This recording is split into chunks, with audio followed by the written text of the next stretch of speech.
Assalamualaikum warahmatullahi wabarakatuh. Halo teman-teman semua. Pada kesempatan kali ini, aku Naya Devinta dari Program Studi Bimbingan dan Konseling Islam UIN Sunan Ampel, Surabaya akan mempraktekkan proses bimbingan kelompok. Nah, apa aja sih tahapan-tahapan yang ada dalam sesi bimbingan kelompok?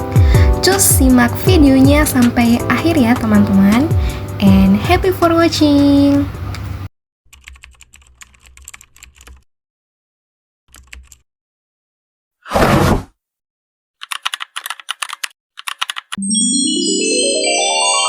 Assalamualaikum warahmatullahi wabarakatuh. Waalaikumsalam warahmatullahi wabarakatuh. Sebelumnya terima kasih saya ucapkan kepada teman-teman sudah meluangkan waktunya hadir dalam bimbingan kelompok pada siang hari ini. Nah, sebelum kita memulai bimbingan kelompok pada siang hari ini, mari kita berdoa menurut keyakinan masing-masing. Berdoa mulai.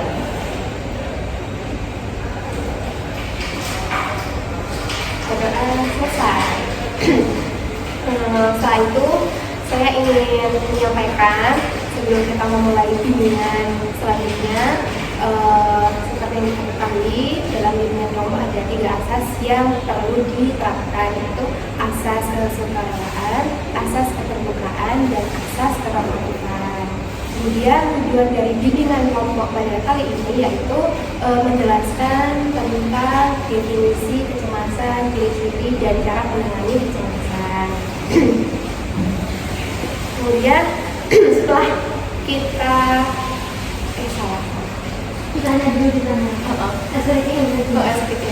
sebelum kita masuk ke materi inti, kita SPG dulu biar semangat dan fokusnya terkumpul menjadi satu.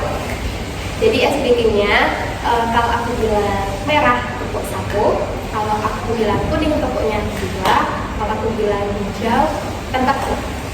Jadi coba dulu ya, tes. Merah, kuning, hijau. Oke. Merah, kuning, hijau. Hijau, kuning, merah, kuning, merah, hijau. Oke, sudah fokus semuanya. Kita bisa lanjut ke materi selanjutnya. Sebelumnya teman-teman ada yang tahu nggak kecemasan itu apa sih pengertiannya? Rasa khawatir terhadap satu hal. Ada lagi yang tahu? ya, mungkin namanya sesuatu yang rasanya itu terlalu berlebihan. Rasa cemas itu Terhadap sesuatu ya, ya. Ada yang belum lagi? Nggak tahu. Jadi kecemasan itu adalah perasaan yang timbul ketika kita khawatir atau takut terhadap sesuatu hal. Seperti contoh kayak mau interview suatu pekerjaan, kita kan takut ya, takut nanti ngomongnya saat ngomong atau belepotan, kemudian kalau kita ujian takut dapat nilai yang tidak sesuai keinginan dan lain sebagainya. Kemudian yang kedua yaitu penyebab dari kecemasan. Ada yang tahu penyebab dari kecemasan?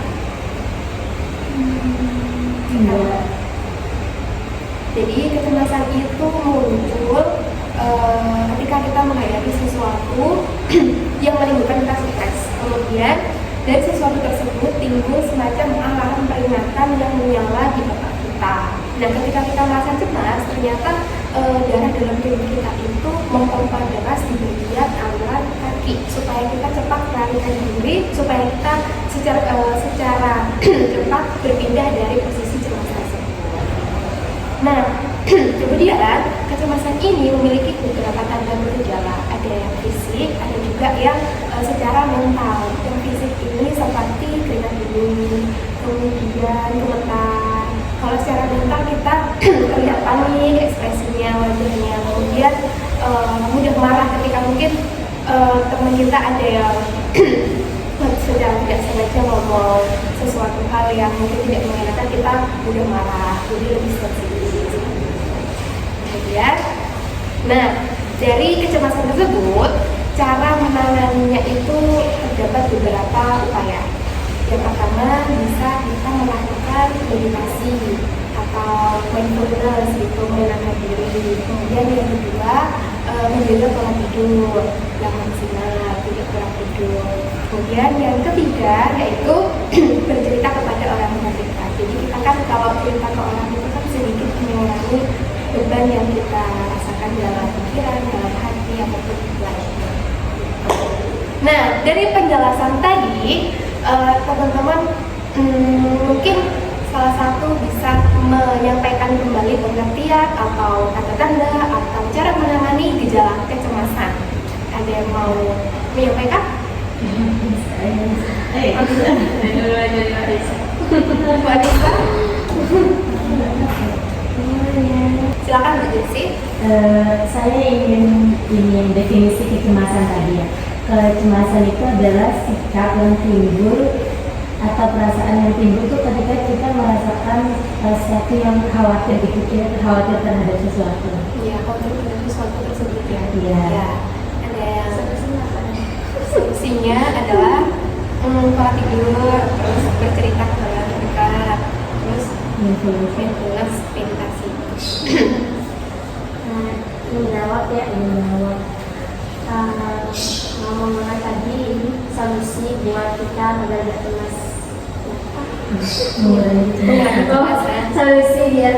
Solusi buat kita untuk mengurangi rasa cemas itu bisa dengan meditasi, terus jaga pola tidur, radang, terus tidur yang cukup. Terus yang ketiga ini bisa kita bercerita curhat sama teman, orang terdekat kita, biar bisa mengurangi beban yang ada dalam kita. Ada lagi ada yang Ya, mulai. kita bisa mencoba dengan mindfulness dengan cara tarik nafas, relaksasi, menenangkan pikiran. Ya, jadi supaya benar diadem gitu ya. Oke. Kemudian dari sesi bimbingan kelompok kita siang hari ini, menurut teman-teman gimana nih rating perasaannya atau perasaan yang dirasakan sekarang terhadap bimbingan kelompok kita kali ini seperti apa? Kalau aku sih merasa lebih lega ya, karena kan bisa tahu juga untuk menangani kecemasan itu nanti gimana. Ada lagi?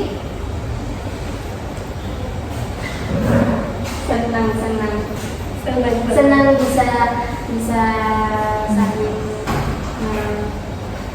Sharing. senang bisa dapat pengetahuan baru. Karena dapat pengetahuan baru. Oke. Selanjutnya teman-teman boleh semisal ingin bercerita langsung kepada saya, bisa langsung hubungi saya, atau ingin mengadakan sesi bimbingan kelompok lagi dengan tema yang lain atau punya saran yang lain juga boleh banget langsung hubungi saya gitu. Nah, sebelumnya saya ucapkan terima kasih kepada teman-teman atas waktunya. Mohon maaf bila ada kurang lebihnya. Assalamualaikum warahmatullahi wabarakatuh. Waalaikumsalam warahmatullahi wabarakatuh.